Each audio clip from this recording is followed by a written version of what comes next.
listening too low. Sir, am I supposed to stand? You should be in the line with the camera. Okay, sir. Is it okay? But you know you're too high. Just pull the sofa Okay, sir. and sit over Okay, there. okay. Yeah. Thoda pull it towards you. Watch your head. Yeah. Huh. My level is there.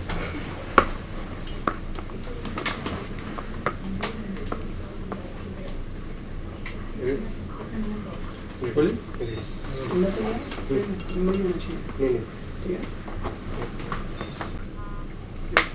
Sorry?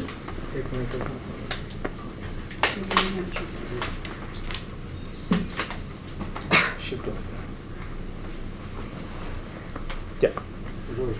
Rolling? Asha, a very warm welcome to this conversation. Sir सबसे पहले जानना चाहेंगे पहली याद एक याद जो मोहनजोदारो से जुड़ी हुई है, कब आपने नींव रखी इस कहानी की, क्या इंसिडेंट हुआ था, कहाँ से आपने सोचा ये टॉपिक? पहली याद अगर हम सोचेंगे तो वो स्कूल की किताबों में ही थी, स्कूल के वक्त ही थी कि जब उसके बारे में हम पढ़ते थे और हमें सिर्फ मेमोराइज करना पड़ता था, लेकिन वो बहुत ही इन्फॉर्मेशन बहुत सीमित थी, इतनी ज़्यादा इन्फॉर्मेशन थी नहीं उसमें। तो कई साल बाद जब हम कॉलेज में आए और फिर हम म्यूज़ियम में गए देखने, तो म्यूज़ियम में एक सेक्शन में हमने ये सब आर्टिफैक्ट्स देखे, तब वापस याद आया कि अरे हाँ, ये सब हमने ये जो प्रीस्ट हेड है या ये जो क्ले डॉल्स हैं या सील्स हैं, ये हमने स्कूल में पढ़े थे।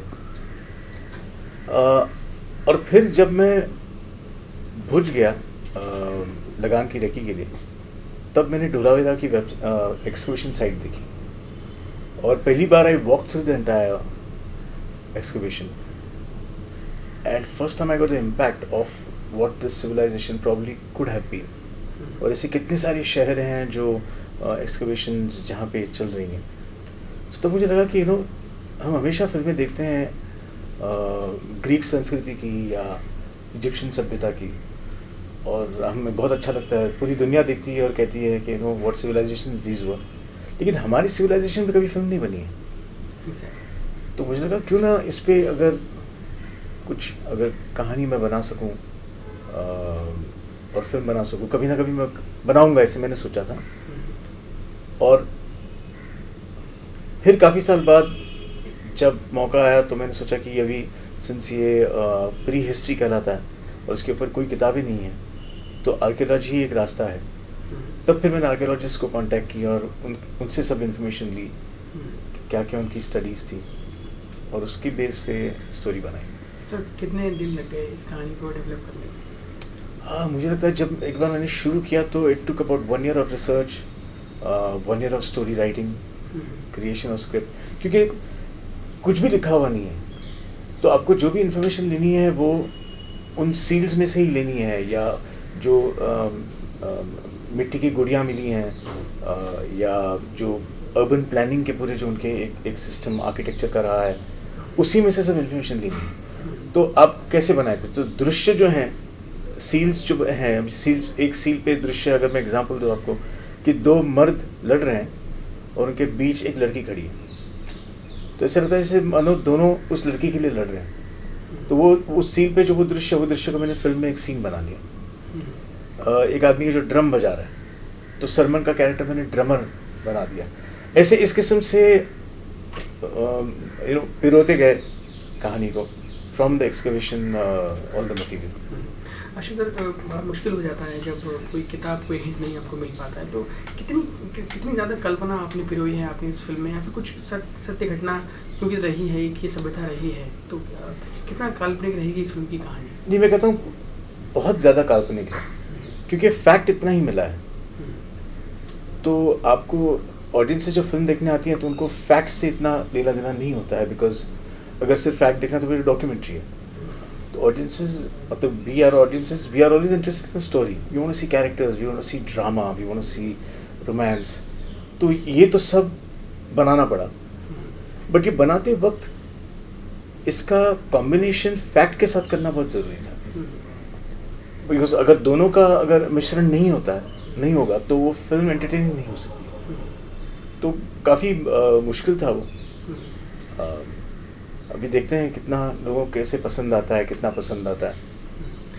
आशु सर, क्योंकि जब भी किसी एक नई कहानी पे काम किया जाता है तो जो निर्देशक होता है उसका एक सेट ऑफ माइंड बिल्कुल अलग रहता है। तो आप किस तरीके से बिहेव करते थे घर में, या फिर लोगों से बात करते थे, लोग दोस्तों से मिलते थे, या सिर्फ जो रिसर्चर्स थे सिर्फ उनसे ही आपका मिलना होता था? किस तरीके से आपकी लाइफ हो गई थी? एक्चुअली जब मैं फिल्म बनाता हूँ ना, तो मैं I try to disconnect from all other movie watching या एनी सोर्सेज ऑफ एंटरटेनमेंट, क्योंकि अदरवाइज वो बहुत डिस्ट्रैक्शन होती रहता है। तो मैं कोशिश करता हूँ कि जो फिल्म कर रहा हूँ उसी पे कॉन्स्टेंटली ध्यान दूँ, उसके पहलू जो हैं अलग अलग वो पढूँ, उनके बारे में उनका अभ्यास करूँ। बिकॉज स्क्रिप्ट की डिटेलिंग में चाहे वो कॉस्ट्यूम हो, चाहे वो म्यूज़िक हो, साउंड हो, प्रॉपर्टी हो, इतनी सारे डिपार्टमेंट्स हैं कि हर एक का एक रिसर्च करना बहुत ज़रूरी है। बिकॉज वो रिसर्च जब तक मैं नहीं करूँगा तब तक स्क्रिप्ट में नहीं आ सकता वो। तो वो सब करते वक्त I try and focus only on that. I don't थोड़ा सा डिटैच हो जाता हूँ, करना पड़ता है I think, because I like functioning with that. Sir, जो इंडस्ट्री में आपके बेस्टी हैं, जो आपके वेल विशर्स हैं, जो आपके बहुत क्लोज हैं, जब आप कुछ लिख रहे होते हैं तो वो टॉपिक या फिर वो लिंक आप उनको बताते हैं कि ये चीज़ कैसी रहेगी अगर मैं इसमें कुछ करूँ, या फिर सारा दारोमदार आपके ऊपर होता है, एक दायरे में आप बंद हो जाते हैं?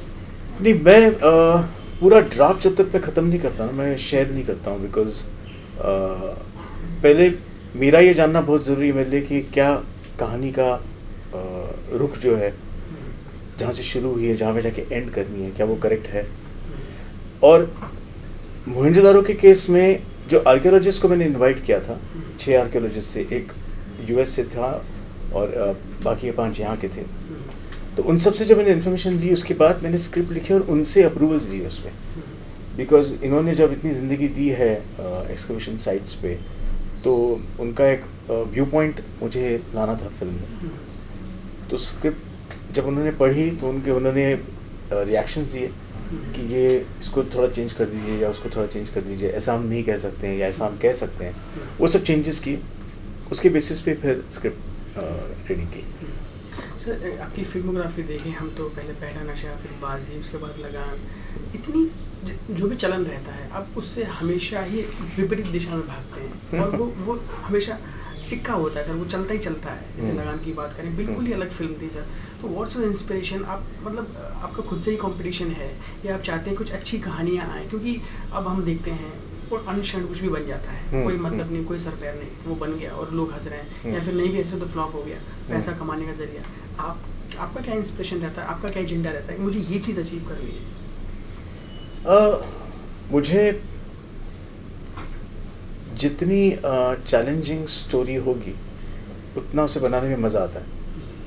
जितनी अनटोल्ड स्टोरी होगी वो मुझे कहने में मज़ा आता है। जब मैं अनटोल्ड कह रहा हूँ, यानी अनकही कहानी जो होती है कि हमें जैसे ब्रिटिश राज हम जानते हैं, हम राजा महाराजा की लाइफस्टाइल जानते हैं, हम कास्ट सिस्टम जानते हैं, हम रूरल इंडिया का एक गांव का जो एक वातावरण होता है वो हम जानते हैं, लेकिन भुवन की कहानी हम नहीं जानते। तो भुवन की कहानी, लगान की, क्रिकेट की, वो सब इस एनवायरनमेंट में आके जब बैठती है तो वो फैक्ट और फिक्शन का एक मिश्रण हो जाता है। जैसे जोधा और अकबर के भी उनके कमरे में, उनके चेम्बर में, उनके बीच क्या हुआ, रोमांस क्या था, ये हम नहीं जानते। So it gives me joy to create the world, but at the same time also tell a untold story. So similar is the case with Mohenjo-daro. It excites me. Sir, हम ये भी जानते हैं जितने अच्छे आप, जितने उम्दा आप निर्देशक हैं उतने अच्छे एक एक्टर भी हैं सर। आप चमत्कार में थे, आप कभी हाँ कभी ना में, याद है आपको?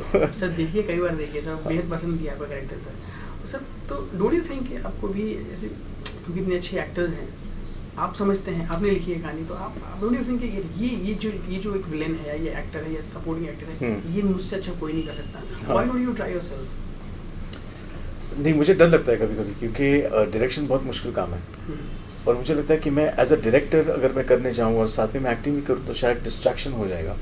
माई mind will get diverted because it's too big a multitask for me to be able to, because as a director you're already thinking about so much. You're thinking about foreground, you're thinking about background, you're thinking about so many elements that as an actor I'll get distracted. So I I have a temptation but I keep it down. अभी sir please ये भी बताइए कि क्योंकि आपको लगता है कि मैं कप्तान हूँ और मुझ पर ज़्यादा रिस्पॉन्सिबिलिटी है, तो कुछ और चीज़ों में मैं ना उलझूँ. अगर मैं जानना चाहूँगा आपसे कि लगान में अगर कोई रोल आप करना चाहते तो कौन सा होता, या फिर अगर मोहनजोदारो में करना चाहते तो कौन सा होता? अच्छा, लगान में जो रोल मुझे करना था मेरे माइंड में था वो था अर्जुन, जो ब्लैक स्मिथ है. जो कील ठोकते हैं. हाँ. फिर मुझे लगा कि नहीं, अर्जुन तो बहुत ज़्यादा सीन्स हैं, ये मैं नहीं कर पाऊँगा. तो मैंने कहा ठीक है, मैं कौन सा रोल करूँ. फिर मेरी निगाहें पड़ी जो लगान आके अनाउंस करता है, राजा का आदमी घोड़े पे, अच्छा वो वाला करता हूँ. कुछ 2 ही लाइन है और मैं अच्छी तरीके से कर पाऊँगा और निकल जाऊँगा. फिर मैंने देखा कि नहीं, उसकी इंटेंसिटी कुछ अलग ही है. एंड वो सीन इतना इम्पोर्टेंट है कि उसमें अगर मैं आ गया तो शायद डिस्ट्रैक्शन हो जाऊँगा, कि लोगों को अगर लगा कि ये तो फिल्म का डायरेक्टर है तो डिस्ट्रैक्शन हो जाएगा. मैंने वो भी छोड़ दिया. तो ऐसे कांस्टेंट अट्रैक्शंस होते हैं रोल करने के, लेकिन till now I haven't. Maybe I don't know, maybe in the future I will. Sir जानना ये भी चाहते हैं कि लगान आपके नाम से ऐसे जुड़ गई है जैसे एक आपका ही एक अक्स है लगान. तो सर इस बात की आपको खुशी होती है कि किसी भी प्रोजेक्ट के बारे के साथ साथ लगान की भी बात की जाती है, या फिर कोई दुख होता है यार ये मैं बात कर रहा हूँ इस चीज़ की और लगान फिर से, सर कैसा एक माइंड सेटअप रहता है? नहीं, मुझे मेरी हर फिल्म बहुत पसंद है, बिकॉज हर फिल्म एक बहुत बड़ा एक्सपीरियंस रहा है. तो इट्स लाइक हम कहते हैं ना, जब टीनेजर आप बने तो आपका वो मोमेंट क्या था, जब आप 18 साल के हुए तो तब मोमेंट क्या था, 21 साल के तो मोमेंट क्या था, वोटिंग का मोमेंट क्या था. एक ऐसे एक माइलस्टोन्स है हमारी ज़िंदगी के. वैसे ही मुझे मेरी हर फिल्म एक माइलस्टोन है मेरी लाइफ की. तो चाहे वो पहला नशा हो या बाजी हो या लगान, अब जितनी बार बात करेंगे मुझे मज़ा आएगा और उसके बारे में मैं बहुत सारी बातें बता भी सकूँगा. I like revisiting the movies that I have made. Okay sir, क्योंकि सर एक निर्देशक इंसान भी होता है सर, और कई डैड ब्रदर एक्सेट्रा एक्सेट्रा. तो when did you cry last time, और किन चीज़ों पे आप रो पड़ते हैं और क्या चीज़ आपको इमोशनल कर देती है सर? नहीं, I think I cry most in movies. An intensely dramatic scene or an emotional scene brings out tears in me. But it's during a movie watching experience. Sir क्योंकि इतनी एक बेहतरीन फिल्मों का तांता लगाया है सर आपने, लोग सीखते हैं आपकी फिल्मों से. कितने चेंजेस आए हैं आप में एज एन ह्यूमन बीइंग, पहला नशा से लेके मोहनजोदारो तक? क्या एक्सपीरियंस काम आता है पहली फिल्मों का, या फिर हमेशा ही आप अपने आप में कुछ नया ढूंढते हैं? किस तरीके की नहीं, मैं सोचता हूँ कि पहली फिल्म आप करते हैं या जो भी आप फिल्म करते हैं, आप उसका एक्सपीरियंस अपनी अगली फिल्म में ले जाते हैं. And you mature with every film. A creative person matures with every work that he does. तो what you lose is innocence. So with every film, you keep losing your innocence. Exactly. So today I feel I'm not the same guy who made Lagan, because I have now matured a lot. Today, if I have to do Lagan, it would be a very different film. So I think maturity, becoming mature with your work, is an advantage, but a little disadvantage in a different way. Because you lose that hunger which you had in your previous film. Exactly. But I'm very conscious of this fact. और मैं कोशिश करते रहता हूँ कि जितना भी हो सके वही भूख, वही पैशन हर प्रोजेक्ट के साथ हो. इसलिए शायद मुझे स्क्रिप्ट चुनने में भी बहुत वक्त लग जाता है.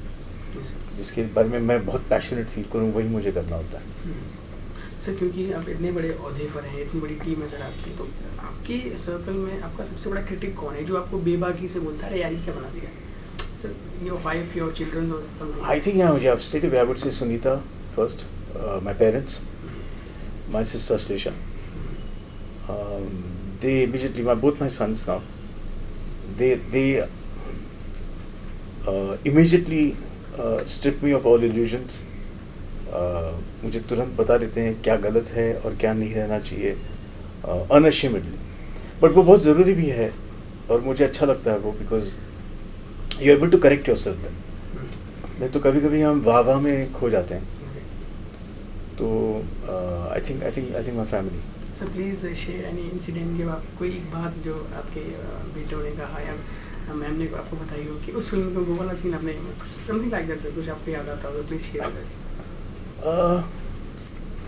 इंडिविजुअल सीन तो मैं नहीं बता पाऊंगा, लेकिन काफ़ी बार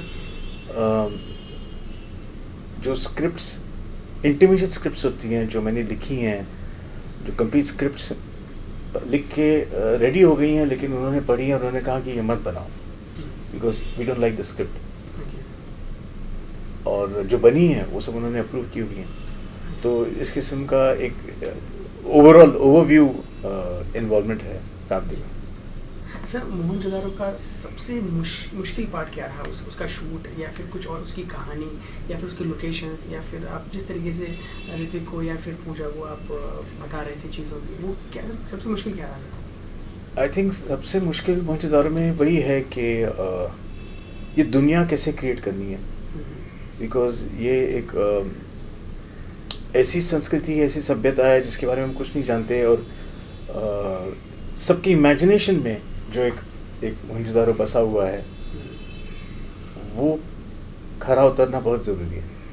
तो कैसे लोग थे, इनका बर्ताव क्या था, एक दूसरे से रिश्ता क्या था, क्या किस धर्म में, किस भगवान में मानते थे, क्या भगवान थे इनके, ये जो सारी चीज़ें थी बहुत मुश्किल थी क्रिएट करने के लिए। तो अभी कर तो दिया है, now just looking forward to the release. Sir, लगभग फिल्म तैयार है, और any final words for the film, for आपके व्यूअर्स के लिए? I think we got it. ठीक है sir, thanks so much. Thanks. Because you'll show distracting me from here. Thanks.